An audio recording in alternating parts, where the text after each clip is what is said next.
Merci les chants, que Dieu vous bénisse.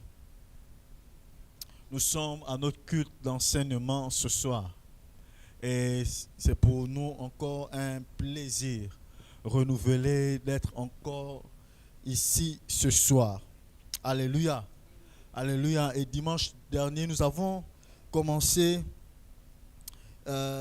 introduit une série d'enseignements et c'était intitulé Les préalables de la marche avec Dieu. Alléluia. Et nous avons dit beaucoup de choses, mais la chose que j'aimerais que l'on retienne après tout ce qu'on s'est dit le dimanche dernier, c'est que la marche avec Dieu est un choix. Alléluia. Marcher avec Dieu, c'est le choix, c'est la décision que chacun de nous peut prendre aujourd'hui. Amen. Et cette marche nécessite que l'on puisse parfois être haï. Ça nécessite parfois que l'on puisse nous trouver d'étranges, on puisse nous trouver d'ambigus, parce qu'on aurait décidé de marcher à l'encontre de ce que les hommes nous auraient proposé. Amen. Et ce soir, nous voulons parler d'un autre thème. Mais avant, j'aimerais que l'on lise un texte. Si quelqu'un peut m'aider à le lire, nous voulons lire le livre de Jude. Jude n'a qu'un seul chapitre. Jude est juste avant Apocalypse. Donc Jude se trouve entre Apocalypse et le dernier épître de 1 Jean. Ceux qui n'ont jamais lu Jude, nous aurons l'opportunité de lire ça ensemble. Amen. Amen. Est-ce que quelqu'un a la page? J'aimerais que quelqu'un m'aide rapidement en lisant le...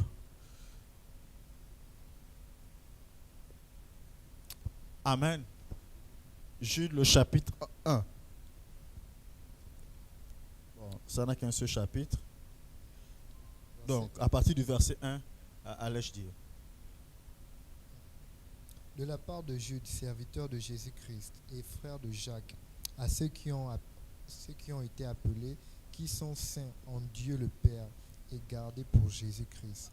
Que la articule bien et va doucement, c'est le socle de notre enseignement. Que la compassion, la paix et l'amour vous soient multipliés. Verset 3. Bien-aimés, alors que j'avais le vif désir de vous écrire au sujet du salut qui nous est commun, j'ai été contraint de vous envoyer cette lettre afin de vous encourager à combattre pour la foi transmise aux saints, une fois pour toutes. Verset 4. Il s'est en effet glissé, parmi vous certains hommes dont la condamnation est écrite depuis longtemps. Ces impies transforment la grâce de notre Dieu en débauche et renient Dieu, le seul Maître et notre Seigneur Jésus-Christ. Verset 5. Je veux vous rappeler à vous qui savez fort bien toutes ces choses, que le Seigneur, après avoir sauvé le peuple et l'avoir tiré du pays d'Égypte, fit ensuite périr les incrédules. Verset 6. Qu'il a réservé pour le jugement du grand jour, enchaînés éternellement par les ténèbres, les anges qui n'ont pas gardé leur dignité, mais qui ont abandonné leur propre demeure. Verset 7. Que Sodome et Gomorrhe Et les villes voisines qui se livrent comme eux à l'impudicité et à des vices contre nature sont donnés en exemple, subissant la peine de feu éternel. Un feu éternel. Je vais continuer. Malgré cela, ces hommes aussi entraînés par leur rêverie, souillent pareillement leur chair, méprisent l'autorité et injurent les gloires. Or, l'archange Michel, lorsqu'il constatait avec le diable et lui disputait le corps de Moïse, n'osa pas porter contre lui un jugement injurieux, mais il dit que le Seigneur te réprime. Eux, au contraire, ils parlent d'une manière injurieuse de ce qu'ils ignorent et ils se corrompent dans ce qu'ils savent naturellement comme les brutes. Malheur à eux, car ils ont suivi la voie de Caïn. Ils se sont jetés pour un salaire dans l'égarement de Balaam. Ils se sont perdus par la révolte de Corée. Ce sont des écueils dans vos agapes, faisant impudemment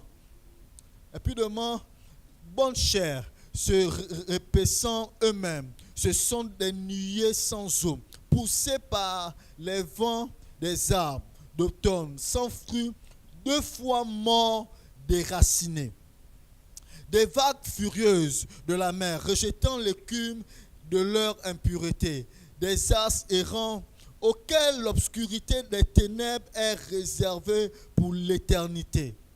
C'est aussi pour eux qu'Enoch, le 7e depuis Adam, a prophétisé en ces termes. Voici le Seigneur est venu avec ses saintes myriades pour exercer un jugement contre tous et pour faire rendre compte à tous les impies parmi eux de tous les actes d'impiété qu'ils ont commis et de toutes les paroles injurieuses qu'ont proférées contre lui des pécheurs impies. Verset 16. Ce sont des gens qui murmurent, qui se plaignent de leur sort, qui marchent selon leur convoitise, qui ont à la bouche des paroles hautaines, qui admirent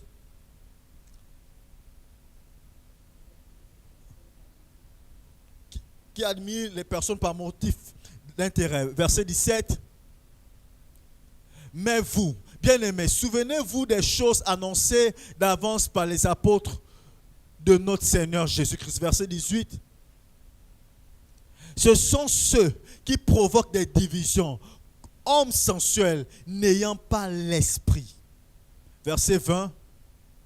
Pour vous, bien-aimés, vous édifiant vous-même sur votre très sainte foi et priant par le Saint-Esprit. Verset 21. Maintenant, maintenez-vous dans l'amour de Dieu en attendant la miséricorde de notre Seigneur Jésus-Christ pour la vie éternelle. Verset 22. Reprenez les uns ceux qui contestent. Verset 23. Sauvez-en d'autres en les arrachant du feu. Et pour d'autres encore, ayez une pitié mêlée de crainte, haïssant jusqu'à la tunique souillée par la chair. Verset 24. Or, à celui qui peut vous préserver de toute chute et vous faire paraître devant sa gloire irrépréhensible et dans l'allégresse, à Dieu seul, notre Seigneur, à Dieu seul, notre Sauveur, par Jésus-Christ, notre Seigneur, soit gloire, majesté, force et puissance dès avant tous les temps et maintenant et dans tous les siècles. Amen. Alléluia. Ces 25 chapitres, mais très édifiants. À l'intérieur de ce chapitre, l'on nous révèle beaucoup de choses. Vous voyez que le texte de Jude est quasiment à la fin et au début de l'Apocalypse. Et à l'intérieur, il révèle beaucoup de choses que même l'Ancien Testament n'a pas pu révéler. Par exemple, lorsque on dit que à Sodome et Gomorrhe, il y avait des impudiques, l'Ancien Testament ne révèle pas ça. Ne révèle pas ça. C'est Jude qui a la révélation qu'à l'intérieur, à Sodome et Gomorrhe, on a détruit Sodome et Gomorrhe parce que là-bas, il y avait des impudiques. Jude a donc la révélation de ce qui s'est passé dans le temps et pourquoi en fait Dieu a détruit plusieurs choses. Par exemple, lorsqu'il prend le cas que l'archange s'est battu avec le diable pour discuter le corps de Moïse. L'Ancien Testament est vague concernant cette révélation, mais c'est Jude qui a cette révélation. Et lorsqu'on nous parle à l'intérieur, il nous parle donc d'Enoch. Ce personnage assez atypique, il n'apparaît que dans environ 4 versets. 4 à 3 versets. Mais à l'intérieur, on nous dit qu'Enoch a eu à prophétiser sur la destruction des hommes. Pourquoi et comment ça s'est fait? Parce que ce qui m'a marqué dans ce texte, c'est parce qu'il a la révélation en fait des conséquences que ceux de l'Ancien Testament ont eu à subir. Et donc, il nous avertit, nous, la nouvelle génération, attention, ceux qui sont morts, ceux qui ont été détruits, c'est parce qu'ils ont vécu d'une manière contraire à ce que Dieu disait. Il disait, dans cette génération, il y avait une génération d'impies. Il y avait une génération de personnes qui marchaient comme ils voulaient. Il y avait une génération de personnes qui ont fait le choix de marcher comme elles voulaient. Alléluia. Voilà pourquoi ce soir, nous voulons parler de marcher avec Dieu. 2 points, le choix d'Enoch. Dimanche, j'introduisais déjà en nous disant que nous verrons ce personnage qui est Enoch. Comment ça s'est fait qu'au milieu de ce chaos, au milieu d'une génération d'impies, Enoch a pu se distinguer. Au milieu d'une génération d'hommes et femmes qui faisaient ce qu'elles voulaient, Enoch a pu se distinguer. Alléluia. Que veut dire Enoch? Enoch veut dire dédié. Enoch veut dire initié. Enoch veut dire se consacrer. Enoch donc, on nous parle d'Enoch comme quelqu'un en fait qui a décidé, qui a dédié, qui a voué sa vie entièrement à Dieu. Et ce personnage, on le voit à partir de Genèse, le chapitre 5, à partir du verset 21, que l'on va décortiquer tout à l'heure. Marcher avec Dieu, nous l'avons dit, nécessite de faire un choix entre ce qui est bon et ce qui n'est pas de lui.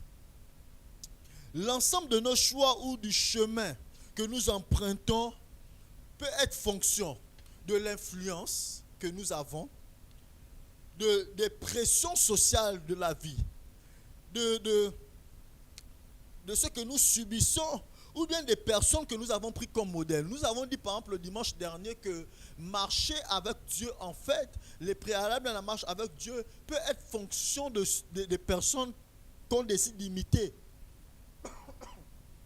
Et donc, ces 3 sources d'influence font en sorte que de nos jours, on peut marcher avec lui. Premièrement, parce que certainement, nous sommes influencés par ce qui nous entoure. Donc, la mode, l'environnement social qui nous entoure. Deuxièmement, parce que nous avons des pressions de la vie. Vous allez rencontrer des personnes qui ont décidé, par exemple, de se prostituer. Elles vont dire, c'est parce que papa, maman m'envoyaient faire quelque chose. Donc les pressions de la vie, les conditions de la vie ont eu à faire en sorte qu'elles peuvent emprunter un chemin. La troisième chose, c'est parce que nous avons pris des personnes comme modèles. Donc que l'on le veut ou pas, ces 3 sources d'influence ont forcément un impact sur nos vies, dans notre marche. Donc Enoch aussi était confronté à cela. Mais comment ça s'est fait que Enoch, au milieu de cette génération, n'a pas pu succomber? Alors que certains utilisent leur contexte négatif comme excuse pour justifier, par exemple, leur marche, pour justifier qu'ils sont pauvres, pour justifier qu'ils sont comme ça à cause de telle situation. Certains utilisent leur contexte négatif, mais il y en a d'autres qui décident de transcender cela.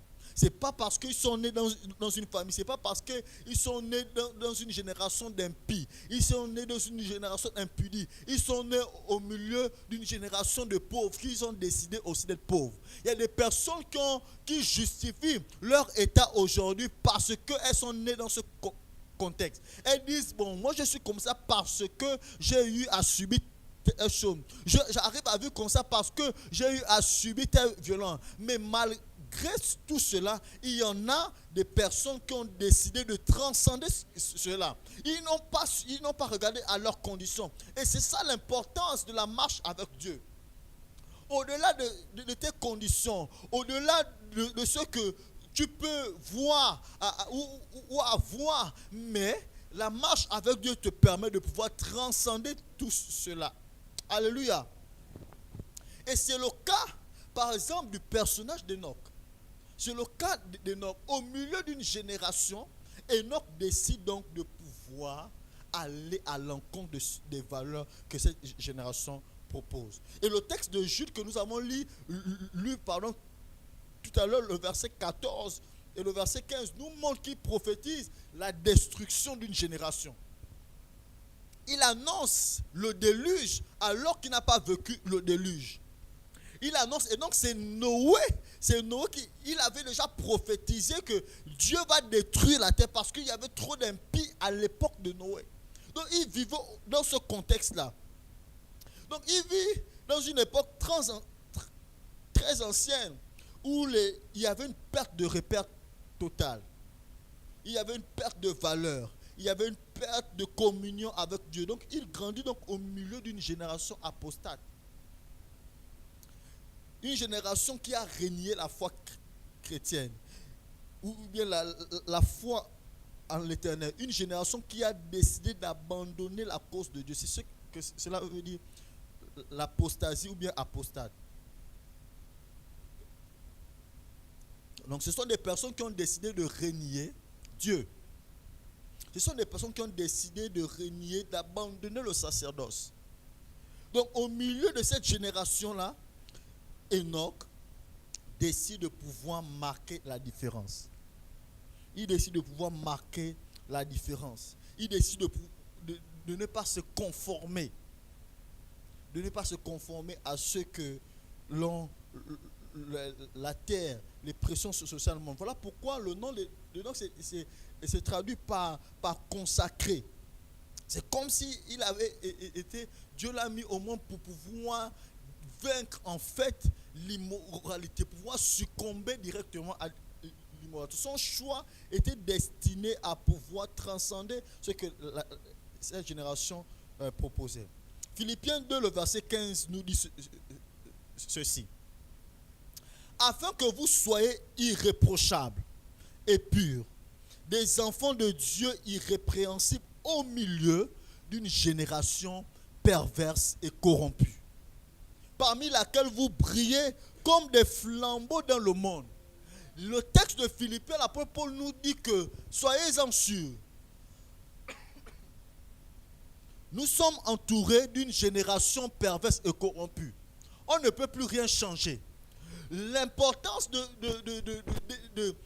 personnage d'Enoch nous montre que, bien aimé, on n'est pas épargné. On vit quasiment à la même époque. Donc c'est que la manière que l'on succombe aux choses ne justifie pas que l'on devrait succomber.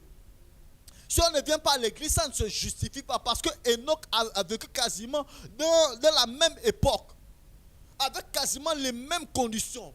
Et l'apôtre Paul dit que nous sommes entourés d'une génération perverse et corrompue. Une génération qui nous propose des valeurs. Une génération, mais au milieu de cette génération, il dit, au milieu de cette génération, soyez comme des flambeaux, brillez. Au milieu du faux, présentez le vrai. Au milieu de la nonchalance, présentez le zèle. Au milieu où les gens ne veulent plus donner l'offrande, donnez l'offrande. Au milieu de l'impudicité, présenter la moralité, présenter la sainteté. Et donc l'apôtre Paul nous dit, écoutez, nous sommes entourés d'une génération perverse et corrompue, mais parmi laquelle vous brillez. C'est une destinée. Nous sommes appelés à être des Enoch. Au milieu de cette génération perverse, au milieu de ces oppressions qu'Enoch vivait, nous sommes appelés à vivre au-dessus de tout cela. Amen. Et donc nous n'avons pas de choix. J'aimerais nous proposer, avant de continuer, une vidéo qui va nous montrer qu'en réalité, le parcours de la vie est comme cela. Chaque jour, nous sommes destinés à faire un choix. Mais on a besoin toujours d'un Enoch. On a besoin toujours d'un Enoch qui nous montre le chemin, qui nous montre la voie, qui nous montre en fait la conduite à tenir, qui décide de payer le prix. Enoch a payé le prix de ce qu'il devait subir, de ce que Noé et sa famille devaient être épargnés du déluge. Si la communication est prête, présentez-nous rapidement cette vidéo de quelques secondes.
dernière fois, tout le monde s'arrête devant cette mare. Mais il y a un Enoch qui décide de pouvoir payer le prix pour montrer le chemin. Amen. C'est bon? Ici, on nous montre qu'il y a des personnes, c'est un groupe de poules, mais il y a un coq qui décide de pouvoir un moment, tout le monde arrive devant la mare de lui, il est derrière.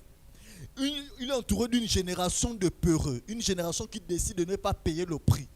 Mais lui, il décide d'abord, au-delà de tout, il décide non seulement de mettre les pieds dans la mare, parce qu'ils doivent traverser. Le but, c'est d'aller de l'autre côté. Ils ne savent pas comment ils doivent aller, mais tous s'arrêtent devant la mare. Tous décident de ne plus venir à l'église. Tous décident d'abandonner la foi chrétienne. Tous décident de se corrompre. Tous décident de pouvoir livrer leur corps au nom du fait qu'ils doivent prospérer. Tous décident de voyager et d'abandonner l'œuvre de Dieu. Mais il y a une personne qui dit malgré tout, malgré la mort, moi je décide de traverser. C'est le cas de ce coq. Il décide de payer le prix et les autres ont suivi l'exemple. La marche avec Enoch, aujourd'hui on peut parler d'Enoch malgré qu'il est intervenu environ que dans quelques versets. Parce que Enoch a payé le prix de quoi? De la fidélité avec Dieu. Vous voyez que dans ce troupeau, au milieu de ces poules, tous se sont arrêtés. Tous se sont arrêtés et ne voulaient pas traverser. C'est le cas de notre génération. On a besoin toujours d'un modèle. On a besoin toujours d'un repère. Mais la vraie question, est-ce que nous sommes prêts à payer le prix? Soyez-en sûrs, c'est que je nous ai dit la dernière fois en terminant que la marche avec Dieu s'imite. Si celui-là, il n'avait pas décidé de payer le prix en décidant de marcher et de traverser, tous devaient rester.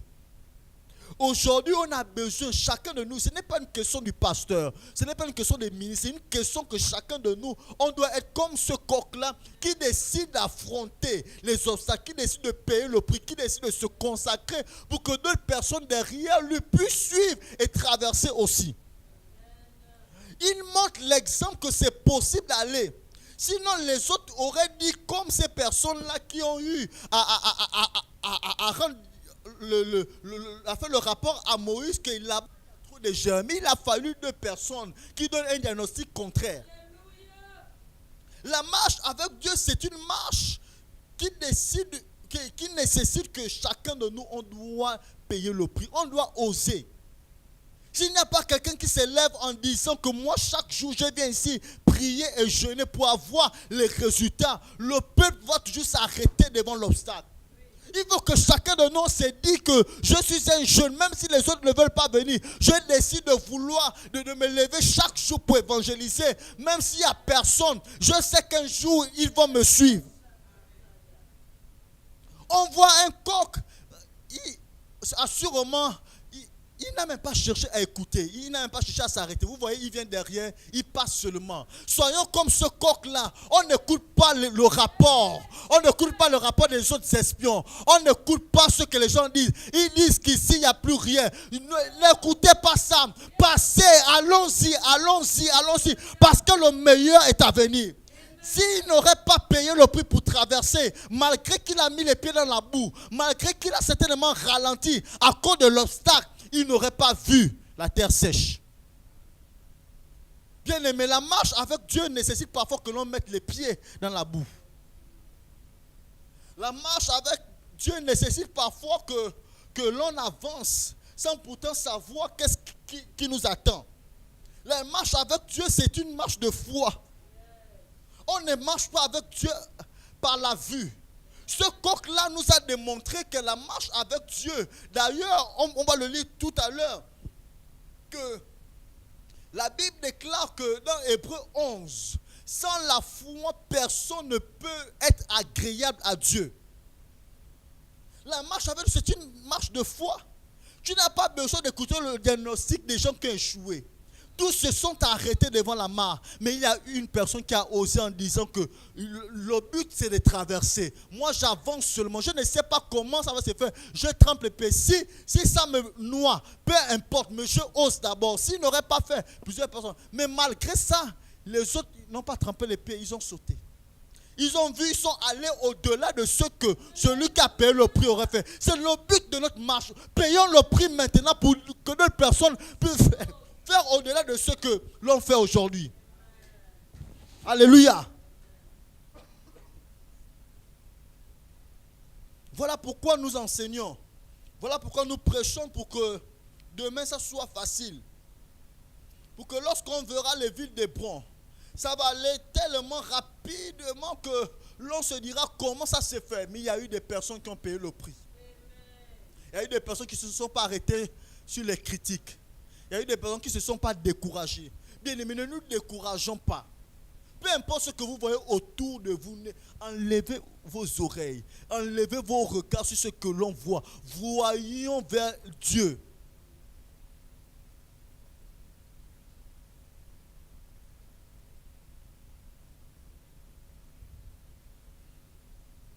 Bien aimé, quand on lit le texte de Jude, on s'aperçoit bien qu'au temps d'Enoch, les choses ne se passaient pas bien.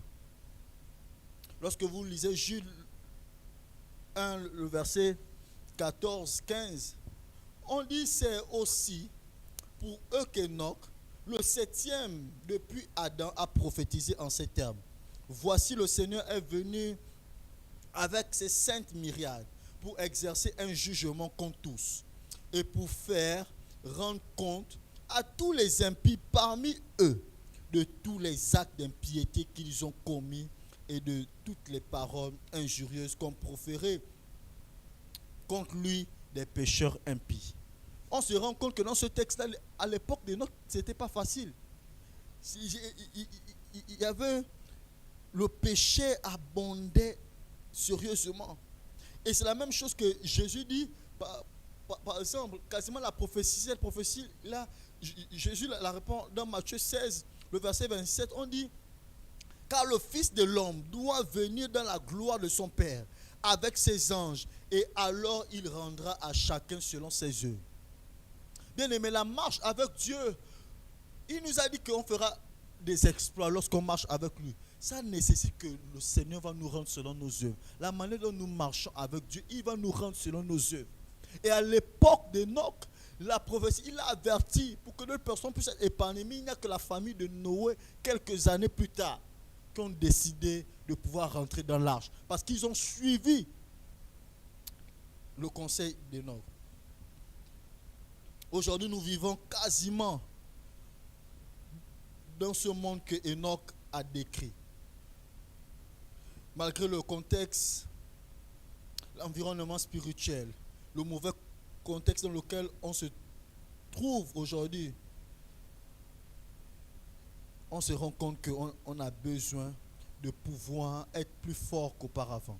1 Corinthiens, le chapitre 16, le verset 13 nous dit, dans ce contexte-là, malgré qu'il y a des tribulations, malgré que les gens se découragent, malgré que chacun suit sa propre voie, malgré que chacun décide de marcher comme il veut, l'apôtre Paul nous dit veillez, demeurez ferme dans la foi, soyez des hommes, fortifiez-vous. Dans ce contexte-là où tout va dessous, on doit être ferme. Enoch, c'est quelqu'un qui est resté ferme dans ce contexte où il y avait l'impureté qui s'agrandissait, où le mal s'agrandissait. Enoch est resté ferme.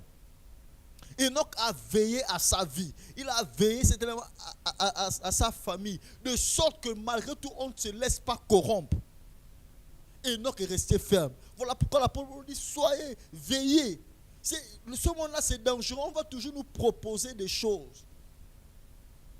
On n'est pas à l'abri des choses. On n'est pas à l'abri d'une chute. On n'est pas à l'abri d'un scandale. On n'est pas à l'abri de la mort. On n'est pas à l'abri du faux. Au contraire, nous sommes exposés tous les jours. Mais la solution, c'est de veiller. Parce qu'on sera toujours confronté à un choix. Ainsi, il est possible de se tenir debout malgré ce que peuvent choisir les gens de notre entourage. Il est possible. Il est possible pour nous, chaque hébronite, de pouvoir garder les standards spirituels, le baromètre des standards spirituels, comme on nous le prodigue à tout moment. Chaque hébronite, c'est possible dans ce contexte-là où tout le monde veut faire comme il veut. À cette époque, ils ont eu la force. À l'époque d'Enoch, Enoch a eu la force de choisir. La force de choisir de ne pas se laisser corrompre. Il a eu la force de choisir de ne pas se laisser intimider par les oppressions du monde. Parce que le monde pouvait proposer. Mais au contraire, il a tenu ferme. Genèse, le chapitre 5, le verset 21, 24 nous dit ceci. Enoch, âgé de 65 ans, engendra Méthusélah. Enoch, après la naissance de Méthusélah, marcha avec Dieu 300 ans et il engendra des fils et des filles. Tous les jours d'Enoch furent de 365 ans. Enoch marcha avec Dieu, puis il ne fut plus parce que Dieu le prit. Nous voyons que dans ce texte, on n'a pas beaucoup de détails concernant la marche avec Dieu, des exploits qu'Enoch a pu faire. On n'a pas beaucoup de détails concernant ce que Enoch a pu réaliser. On nous montre seulement, on nous parle seulement d'un personnage qui a marché avec Dieu. On ne sait pas comment il a marché avec Dieu, qu'est-ce qu'il a fait pour que Dieu, on puisse dire qu'il marcha avec Dieu. Qu'est-ce qui s'est réellement passé? Hébreux 11, le verset 5. Comment Enoch a marché avec Dieu? Et la vidéo que nous avons suivie tout à l'heure est un bon exemple de la marche d'Enoch. Hébreux chapitre 11, le verset 5 nous dit ceci. C'est par la foi qu'Enoch fut enlevé pour qu'il ne vit point la mort. On introduit en disant c'est par la foi. Comment Enoch a marché? Dans Genèse, Enoch a marché par la foi. Enoch a cru en tout ce que Dieu disait. Enoch est resté focus dans tout ce que Dieu a dit à ses pères. Enoch n'a pas regardé, il n'a pas écouté les ondes, il n'a pas écouté les propositions du monde. Enoch est resté focus. On dit c'est par la foi qu'Enoch fut enlevé pour qu'il ne vit point la mort et qu'il ne parut plus parce que Dieu l'avait enlevé. On dit car avant son enlèvement, il avait reçu le témoignage qu'il était agréable à Dieu. Enoch avait reçu le témoignage qu'il était agréable à Dieu. Ça veut dire qu'ici, on nous donne le rapport de quelqu'un qui a vaincu. On donne le rapport de quelqu'un qui est passé par des situations. On dit avant sa mort, c'est pas après la mort d'Enoch. Non, on dit avant sa mort, Enoch savait déjà qu'il plaisait à Dieu. La question qu'on se pose, et lorsque j'ai préparé, moi-même je me suis posé cette question, est-ce que je plais à Dieu? Est-ce que si Dieu doit nous évaluer, est-ce qu'on est conscient que réellement Dieu jette le dévolu sur nous? Si Dieu doit choisir quelqu'un ici, est-ce qu'il va nous choisir nous? On dit Enoch avant son enlèvement, avant qu'il ne puisse connaître la mort, Enoch avait déjà reçu le témoignage qui plaisait à Dieu. Bien aimé, quelle grâce de savoir qu'Enoch n'était pas n'importe qui. Enoch n'a pas fait de grands exploits comme d'autres. D'ailleurs, même dans nos sermons que nous disons chaque dimanche ou mercredi, on parle peu d'Enoch. Il n'a pas fait de miracles, mais on dit qu'il était agréable à Dieu. Tu n'as pas besoin de pouvoir te lever ici pour prêcher, pour que l'on dise que tu es agréable à Dieu. Tu as juste besoin de faire ce que Dieu te dit pour être qualifié d'agréable à Dieu. Parce que Enoch faisait tout ce que Dieu lui disait. On dit c'est par la foi. Chacun de nous peut se faire une caricature de ce qu'Enoch pouvait faire avec Dieu par la foi. Assurément, on réveillait Enoch à minuit et Dieu disait, va à tel endroit. Enoch se levait seulement, il partait. Assurément, disait Enoch, va dormir tout le temps sur cette montagne. Assurément, il se levait, il partait. Mais aujourd'hui, on veut avoir un titre, on veut avoir une position dans l'église, mais on ne veut plus payer le prix d'être agréable à Dieu. La marche avec Dieu vient nous repositionner, pas dans les titres, mais dans le fait d'abord d'être au contact avec Dieu. D'avoir d'abord l'appréciation de Dieu. D'avoir d'abord d'avoir vécu comme quelqu'un qui a obéi à Dieu. Les disciples, ils ont dit, vaut mieux obéir à Dieu qu'obéir aux hommes. Alors qu'ils étaient persécutés, dans le livre des Actes des Apôtres, ils ont dit, vaut mieux obéir d'abord à Dieu qu'obéir aux hommes. Obéissons d'abord à Dieu, obéissons à ce que Dieu a dit.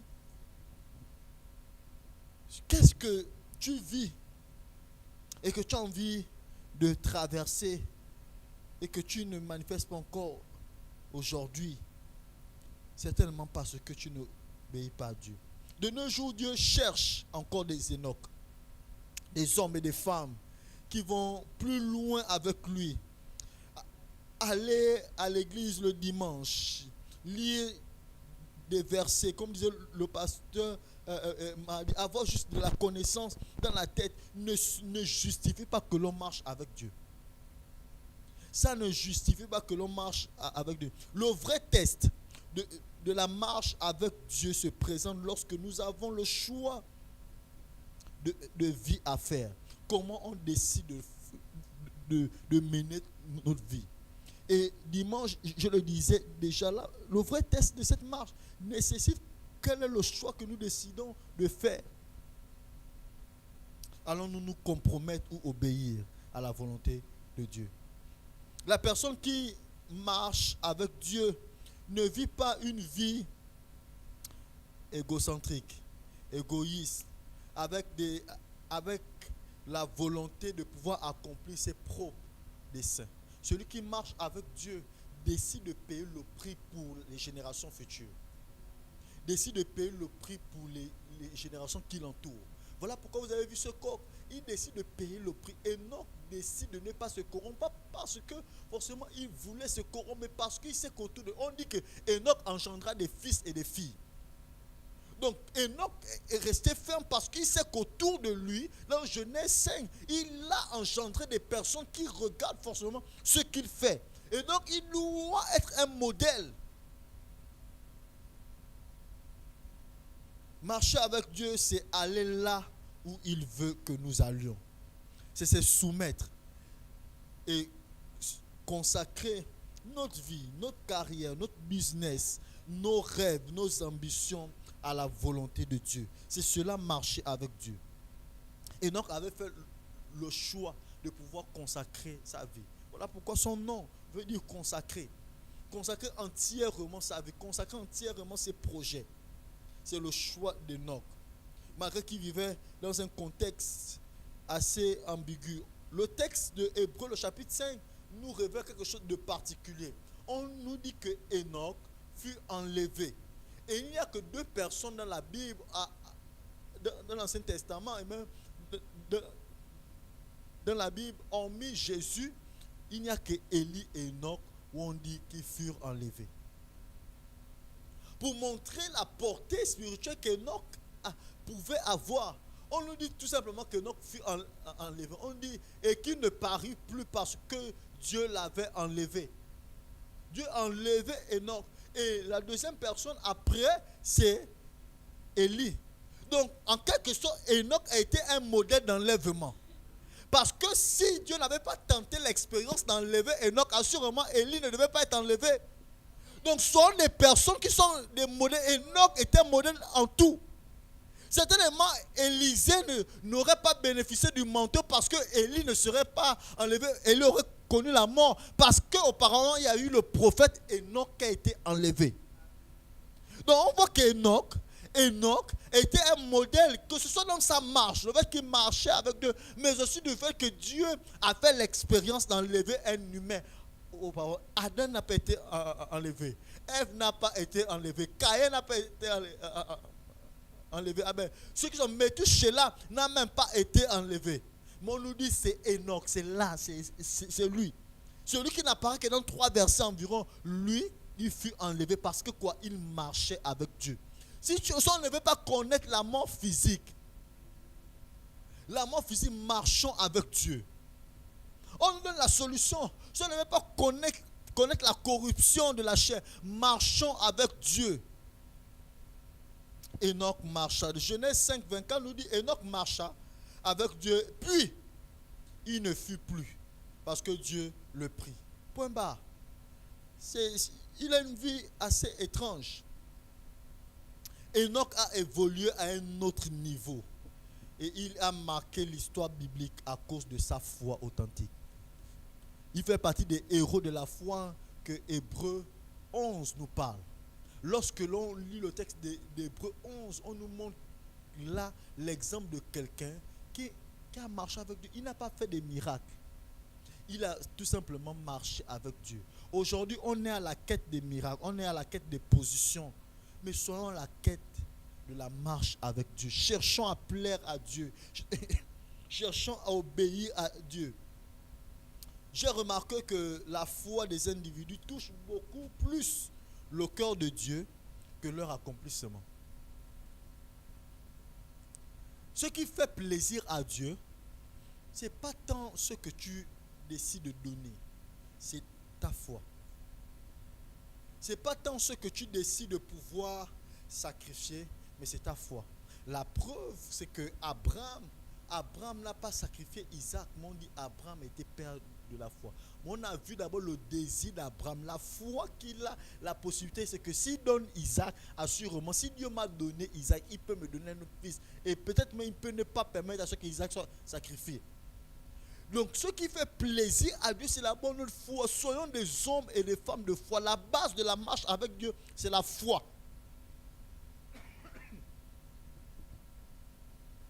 On doit arrêter de marcher par la vue. On doit arrêter d'être intimidé par la vue, par la mort. Apocalypse 3, le verset 1 nous dit ceci. Écrit à l'ange de l'église de Sardes. Voici ce que dit celui qui a les 7 esprits de Dieu et les 7 étoiles. Je connais tes œuvres.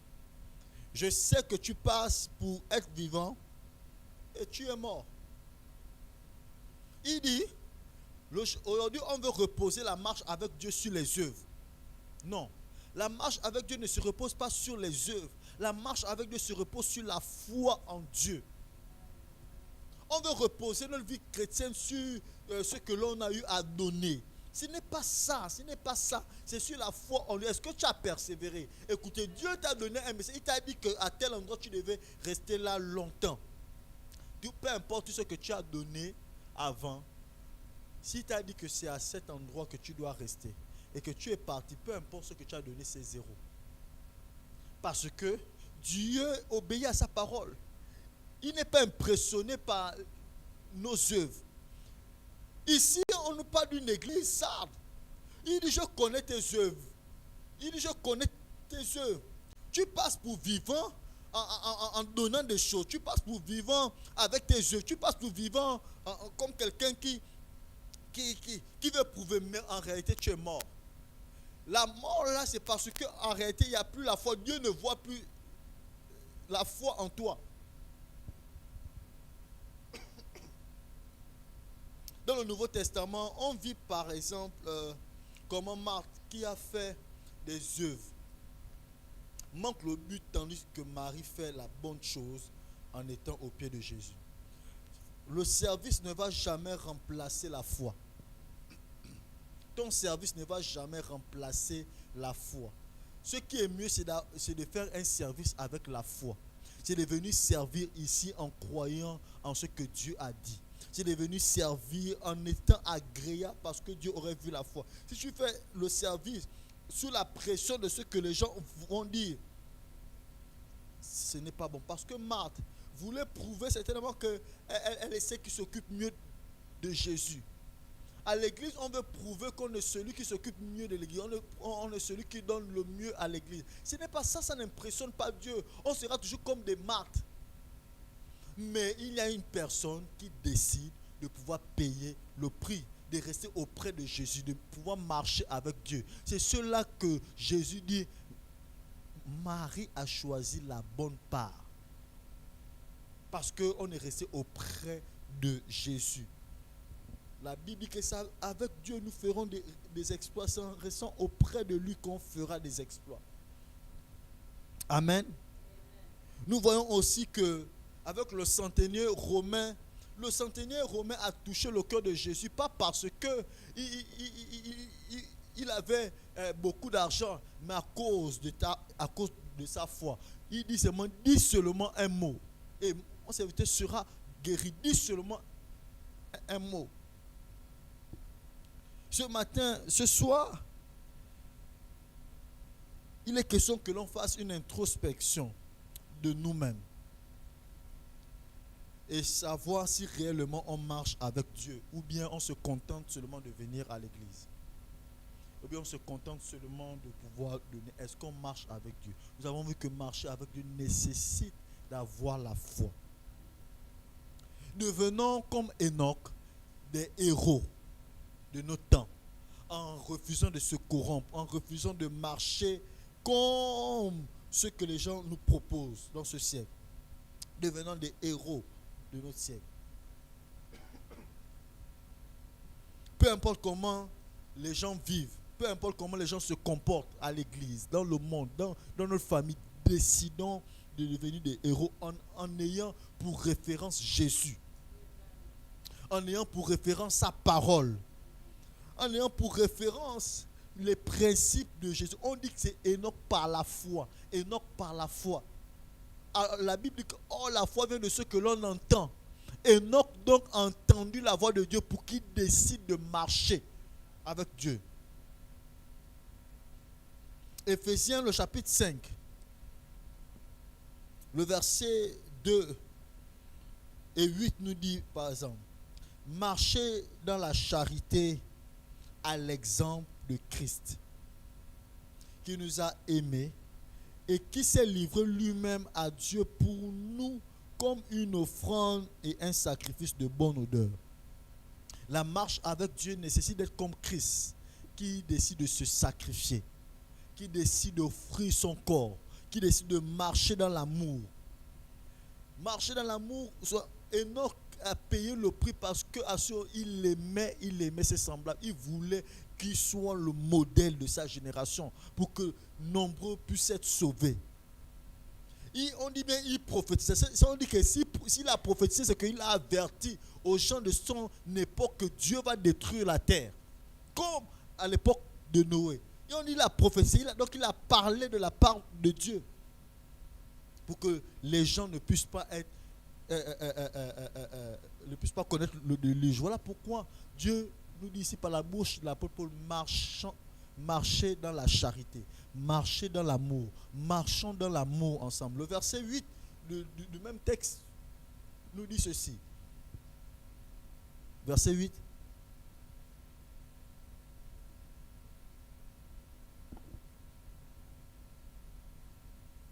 Autrefois vous étiez ténèbres et maintenant vous êtes lumière dans le Seigneur. Marchez comme des enfants de lumière. Marchons comme des enfants de lumière. Marchons comme des personnes naturellement qui devront vivre la lumière, qui devront éclairer une génération perverse et corrompue. Au milieu de cette génération, la Bible nous dit que marchons comme des enfants de lumière. Parce que autrefois, nous vivions dans les ténèbres. La question qu'on peut se poser, est-ce juste de blâmer un mauvais comportement à cause d'un mauvais environnement? Est-ce juste qu'une personne peut justifier sa marche parce qu'elle aurait subi des rejets ou elle aurait subi des blâmes? Lorsque vous lisez le texte de Jude, on nous explique que les personnes qui marchaient, on nous traduit, et j'ai été impressionné, le verset 16 et le verset 17 par exemple du texte de Jude, on nous montre, on nous décrit les caractéristiques des personnes, même dans l'église, qui marchent contrairement à ce que la Bible voulait. La prophétie d'Enoch nous décrit ici, en fait, les gens, pourquoi ils ont été détruits ou pourquoi Dieu voulait les détruire, pour exercer un jugement contre tous et pour faire rendre compte. Il dit à tous les impies, parmi eux, tous les actes d'impiété. Premièrement, qu'ils ont commis de toutes les paroles injurieuses. Aujourd'hui, il faudrait que l'on soit notre langage. Beaucoup d'entre nous se mettent, que ce soit sur les réseaux sociaux ou ailleurs, à pouvoir proférer des paroles injurieuses. On nous dit à cause seulement du langage, beaucoup de gens ont succombé. On nous dit même le diable, lorsqu'il, même par exemple, l'archange Michel, lorsqu'il a discuté le corps de Moïse avec le diable, il n'a pas injurié le diable. On doit soigner notre langage. La marche avec Dieu se traduit aussi par le fait que notre langage doit être soigné. Marcher avec Dieu. Le verset 17 nous dit, non, laisse le verset 17, on dit, ce sont les gens qui murmurent, qui se plaignent de leur sort, qui marchent selon leur convoitise. Les gens qui murmurent ont été détruits à cause des murmures. La prophétie d'Enoch nous dit que les gens ont été détruits parce qu'ils ont murmuré, parce qu'ils se sont plaints de leur sort, de leur état. Moi, je vais encore faire comment? Je n'arrive pas à avoir ceci parce que je suis comme cela, parce que je suis né dans tes familles, parce qu'on ne me donne pas l'argent. On se plaint de notre état. Et même dans l'église, malheureusement, plusieurs personnes se plaignent de leur état. Ils veulent justifier leur sort parce qu'ils veulent montrer que tout ce qu'ils ont aujourd'hui, le centre d'intérêt doit les concerner. Enoch ne s'est pas plaint. Assurément, Enoch vivait des temps difficiles, des temps compliqués. Mais Enoch n'a pas murmuré. Enoch ne s'est pas plaint. Enoch n'a pas décidé de marcher dans la convoitise. On dit qui a la bouche des paroles hautaines. La Bible déclare dans Proverbe, le chapitre 6, il y en a six choses que Dieu est. Et même 7 dont il en a en horreur. Ce sont les paroles hautaines. Qui admire les personnes par motif d'intérêt? J'ai été vraiment subjugué lorsque j'ai vu ça. Il y a des personnes qui viennent à l'église, qui se rapprochent de X, Y personnes par motif d'intérêt. On nous dit que ces personnes font partie des impies. Ils font partie des impies. Et le sort, c'est la chute. Les personnes se rapprochent parce qu'elles veulent un présent, elles veulent une position, elles veulent une identité, elles veulent. Et Enoch a prophétisé en disant que Dieu a averti ces personnes. Pour résumer et pour finir, 6 choses que nous voulons retenir de la vie d'Enoch. Enoch était agréable à Dieu. Nous voyons cela dans le texte d'Hébreux, le chapitre 11, le verset 5. Agréable veut dire approuvé. Agréable à Dieu veut dire être agréé, ou agréable à Dieu veut dire être favorable à Dieu. Agréable à Dieu veut dire être accueilli. Lorsqu'on dit qu'Enoch était agréable à Dieu ou Enoch a plu à Dieu, c'est qu'il était accueilli vers Dieu. Il a été approuvé parce qu'il a succombé. Il est passé par plusieurs choses et il n'a pas succombé. Une autre leçon que nous voulons apprendre d'Enoch, Enoch a été un modèle à son temps. Malgré que les choses étaient difficiles, Enoch n'a pas succombé à la chute. Enoch ne s'est pas corrompu. La troisième chose, Enoch a été un exemple de longévité dans sa marche. On nous dit pendant 300 ans, Enoch marcha avec Dieu. Donc malgré les épreuves, malgré les chutes, Enoch n'a pas marché pendant 1 an. 1 mois après, tu restes à la maison et tu dis que tu marches avec Dieu. 1 semaine, tu es là, il y a eu le camp dynamisme. Tu es venu, tu t'es zélé. Après la semaine prochaine, c'est fini. Enoch il a reçu le mandat d'être agréable parce que sa longévité a été caractérisée aussi par sa marche.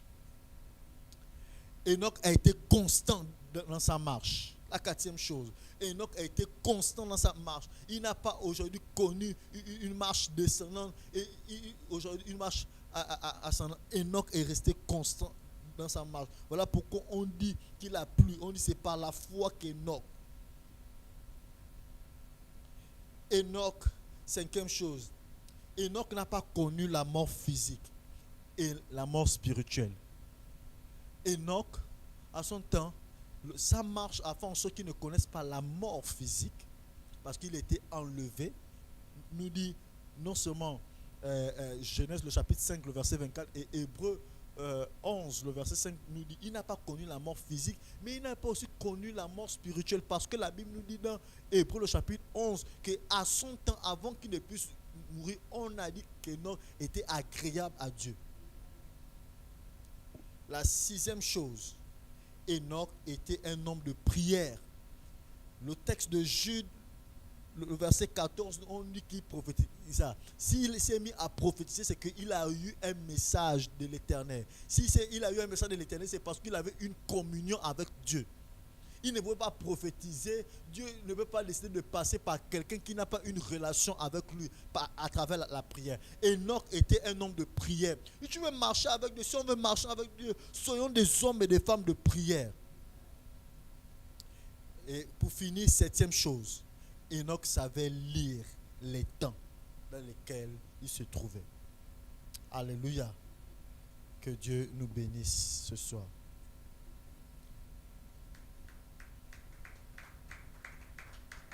Est-ce qu'à un moment on peut prier en disant Seigneur, fais de moi le héros de cette génération, en décidant de marcher comme Enoch, en décidant de ne pas me laisser corrompre, en décidant de ne pas me laisser submerger par la vie de ce monde. Au-delà de ce que nous sommes environnés, la Bible nous dit dans Philippiens 2, nous sommes entourés d'une génération perverse et corrompue, une génération d'apostates, mais nous refusons de nous laisser corrompre. Est-ce que tu peux prier? Marcher avec Dieu, c'était le choix d'Enoch. Enoch a décidé de marcher avec Dieu. Voilà pourquoi c'est notre thème ce soir. Et ce soir, décide aussi de faire le choix de marcher avec Dieu. C'était un choix qu'Enoch a fait. Il était entouré d'une génération qui proposait beaucoup de choses, qui proposait des valeurs, qui proposait une certaine conduite. Mais la Bible nous montre qu'Enoch a fait le choix de marcher avec Dieu. Enoch a décidé de marcher avec Dieu. Ce soir, j'aimerais que, au peuple de Dieu, que l'on fasse le choix de marcher avec Dieu. Malgré ce qu'on peut nous proposer, malgré les tentations, malgré les chutes, malgré, nous avons vu à travers ce corps qui n'a pas regardé à ce que les hommes disaient, à ce que les autres poules faisaient, mais il est parti droit devant. Saint-Esprit, je veux marcher avec toi. Je ne veux pas m'éloigner de toi et je veux marcher selon toi, Père, selon tes instructions, selon tes recommandations. Je veux continuer de marcher avec toi toute ma vie. Je veux marcher avec toi, Père. Père éternel, que ma foi, Seigneur Jésus-Christ, soit scripturelle. Au nom de Jésus-Christ. Fais-moi grâce, Père. Fais-moi grâce de marcher avec toi avec constance et fidélité. Oh, je fais le choix de marcher. Je fais le choix de forcer avec toi. Je fais le choix de ne pas me laisser corrompre. Je fais le choix de ne pas abandonner. Je fais le choix de tenir ferme. Je fais le choix de tenir ferme. Je fais le choix de résister. Je fais le choix de tenir ma langue. Au nom de Jésus. Oh oui. Je fais le choix de t'obéir. Oh Père, je t'en supplie. Ce soir, je veux marcher. Je fais le choix de marcher avec toi. Je fais le choix de marcher avec toi. Je fais le choix de marcher avec toi. Au-delà du fait que les autres abandonnent, je décide de marcher avec toi. Je décide de courir avec toi. Je décide de persévérer dans la marche avec toi. Je décide de pouvoir foncer avec toi. Même si les hommes, même qui pourra m'arrêter. Je décide de marcher avec toi. Rien ne pourra m'arrêter. J'aimerais que tu pries et que tu puisses dire, Seigneur, de tenir ma langue. De tenir ma langue de toute parole injurieuse, de toute forme de médisance. Parce que c'est ce que nous disons qui façonne aussi nos vies, qui façonne aussi notre manière de voir, qui façonne notre environnement. C'est ce que tu confesses de ta bouche. J'aimerais que tu dises, Seigneur, aide-moi à tenir ma langue. La Bible, Jacques a dit, c'est le monde de la géhenne. Jacques a dit que la langue, c'est le monde de l'enfer. Ah, dis Seigneur, donne-moi de tenir ma langue en bride. Donne-moi de tenir ma langue. La Bible déclare que la vie et la mort sont au pouvoir de la langue. Quiconque lève en mangera le fruit. Nous avons vu que Enoch a prophétisé parce que les impies se caractérisaient par les injures, se caractérisaient par les murmures. Au cœur de sagesse, la langue de sagesse, au nom de Jésus-Christ, nous servons ma langue, nous servons ma langue, que les paroles de ma langue soient des paroles qui délivrent, au nom de Jésus-Christ, au nom de Jésus-Christ. Bien-aimé, que ta langue soit préservée de nous. Que ta langue soit préservée de toute forme de critique. Que ta langue soit préservée des injures. Que ta langue soit préservée de toute forme de querelle.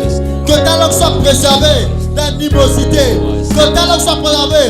Prie pour ta langue, prie pour ta langue. Bien-aimé, marcher avec Dieu nécessite que notre langue soit tenue en bride. Ah, que ma langue soit préservée. Ne donne pas à ma langue de dire n'importe quoi. Ne donne pas à ma langue de critiquer. Ne donne pas à ma langue de parler sans pourtant que tu n'es autorisé. La seule fois qu'Enoch a parlé, c'est lorsqu'il a prophétisé pour annoncer ce que l'Éternel devait faire. Que ma langue soit tenue. Que ma langue soit tenue. J'aimerais qu'on prenne ce dernier sujet en disant, Seigneur, augmente ma foi. La Bible déclare que Enoch marchait avec Dieu parce qu'il avait la foi. Or, sans la foi, nul ne peut être agréable à Dieu. Dis, Seigneur, augmente ma foi. La marche avec Dieu nécessite d'avoir la foi. Élève ta voix et dis, Seigneur, augmente ma foi. Augmente ma foi. Je veux croire. Ah! Augmente ma foi en toi. Donne tout ce que tu m'as dit me concernant. Donne tout ce que tu as dit concernant cette œuvre. Donne tout ce que tu as dit concernant mon épouse. Seigneur, augmente ma foi. Augmente ma foi. Augmente ma foi. Je veux être agréable à toi. En augmentant ma foi. Que tu vois ma foi en moi. Que tu vois ta foi en moi. Augmente ma foi. Augmente ma foi.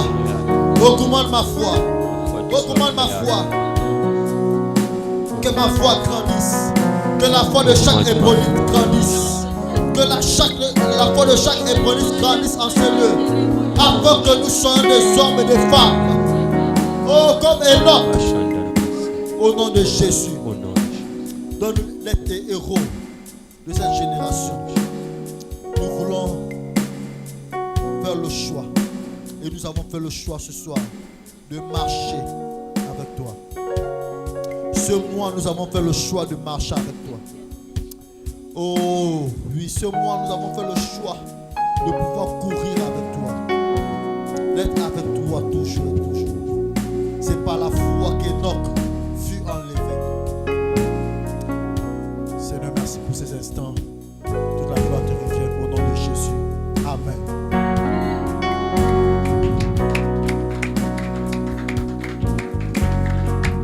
Tu fais bien d'acclamer le Seigneur, tu fais bien d'acclamer la parole de Dieu ce soir et de pousser les cris de joie. Oui. Merci Seigneur pour ta parole. Merci Seigneur parce que tu fais shifter notre foi encore ce soir. Merci Seigneur parce que tu nous fais, Père éternel, avoir une foi au-delà, Père éternel, de ce grain de sénévé, Père, afin d'ébranler les montagnes, Père. Nous te bénissons, Seigneur, parce que tu nous donnes la capacité, comme cette poule, de ne pas regarder aux obstacles, mais d'avoir la foi, Père éternel, cette ferme assurance, et nous restons attachés à ce que tu nous as dit, à ce que tu as dit pour ce ministère. Malgré les épreuves, Père, nous marchons avec toi et nous croyons, Père, que tu es avec nous et que si tu es avec nous, les exploits surnaturels sont notre partage. Parce que tu es avec nous, Père. Tu es ce guide, Père éternel, pour cette année. Et nous demeurons enracinés sur ta parole. Enracinés sur ta parole. Nous décidons de marcher avec toi. Nous sortons de ce lieu marchant avec toi, Père. Comme Enoch, et nous croyons, Père éternel, que la longévité est notre partage. Nous t'exaltons, mon Père et mon Roi, pour ta grâce, Père, pour la grâce, Seigneur, de ce que tu nous parles, Père éternel, et que cette parole demeure en nous. Nous te rendons toute la gloire, Seigneur. Est-ce que tu peux encore acclamer le Seigneur? Acclamer la parole de Dieu ce soir.